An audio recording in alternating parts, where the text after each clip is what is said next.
The not so much anticipated Witcher Season 3 is here, most of it at least. Let's talk lore, let's talk drama, maybe even a little bit about the show itself. I have indeed read the Witcher books, so those of you wondering how true this particular season was to the source material, we will certainly get into that as well.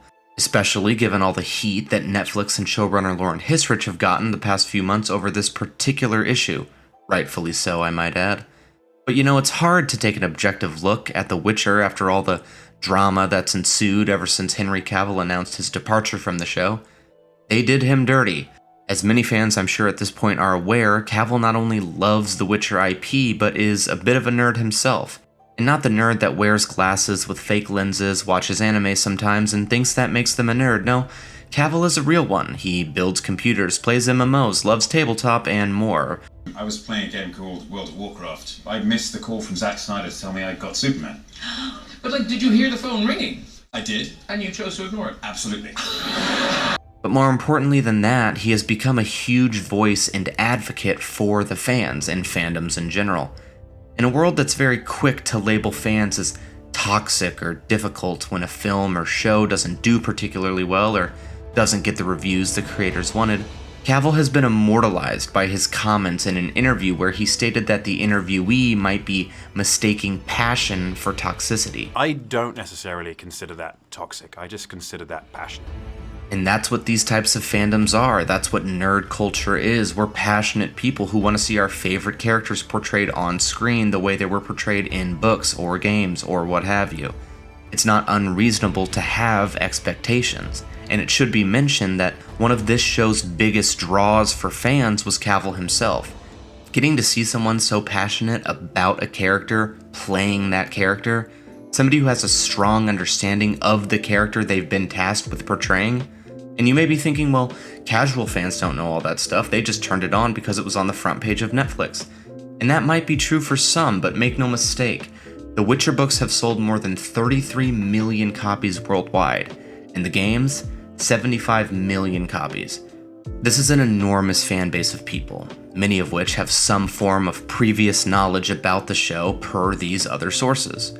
All that being said, while we've only gotten 5 episodes so far of the 8-episode season, it's pretty easy to see the direction the show is heading. It can be a bit slow at times, especially the first 2 episodes, but it has its "oh damn, Geralt just messed that guy up" moments. It's also surprisingly similar to the book, shot for shot almost at times. They changed a few things and added more, but from the 2nd episode onward, it's surprisingly close to the source material in a lot of ways. This doesn't change the fact that anything the writers decided to add is usually pretty bad. Cringe dialogue mainly, but other things I'll get into later. And this only serves to support the claims that the writers on the show just don't know what they're doing. We already got to see the show they wanted to make, Witcher Blood Origin, and rest assured that is the show they wanted to make. When it was revealed by Beau DeMayo, a former writer on Season 1, that many of the writers working on the show actively hated and mocked the source material, he went on to say that, quote, "Fandom is a litmus test for checking egos. You have to respect the work before you're allowed to add to its legacy," end quote. So while fans had speculated that Henry Cavill had left the show due to creative differences based on some subtle comments he had made in the past about the show, this nearly confirmed it. He had been quoted in the past as saying he would stay with The Witcher for all 7 seasons, quote, "as long as we keep telling great stories which honor Sapkowski's work," end quote. So clearly the creators didn't hold up their end. And when given the opportunity to write basically their own story, Witcher Blood Origin, they blew it. The time period in which Blood Origin takes place has very little lore about it. There is some, I talk about it at length in this video here, but basically the small amount of lore that does exist in regards to that time period, they completely left out. And they basically just made up their own Witcher Origins / Conjunction of the Spheres show, which ended up being the lowest rated Netflix show ever created. Historical. Certainly didn't help that Cavill had just announced his departure from the series, but damn, that show sucked. But in terms of Witcher Season 3, surprisingly the lore remains largely intact. It's hard to speculate as to why this might be. I suppose Cavill's presence on set may have helped with this a little bit, or maybe they just didn't want him to quit. Either way, I'm not saying these 5 episodes are a masterpiece by any stretch, but certainly watchable. The fight choreography remains one of the strongest aspects of this show. I'm tempted to start calling this show The Yennefer or The Ciri instead of The Witcher. Geralt does get more screen time than he did in Season 2, but given he is the single greatest part of the show, I wouldn't have minded a lot more of it. A lot of the casting doesn't work very well either. I've become mostly desensitized to race swapping at this point, which is practically every other character, but some of the witches just didn't feel anything like they did in the books and games. Philippa Eilhart and Keira Mintz to name a few. And not just the books, but the characters themselves.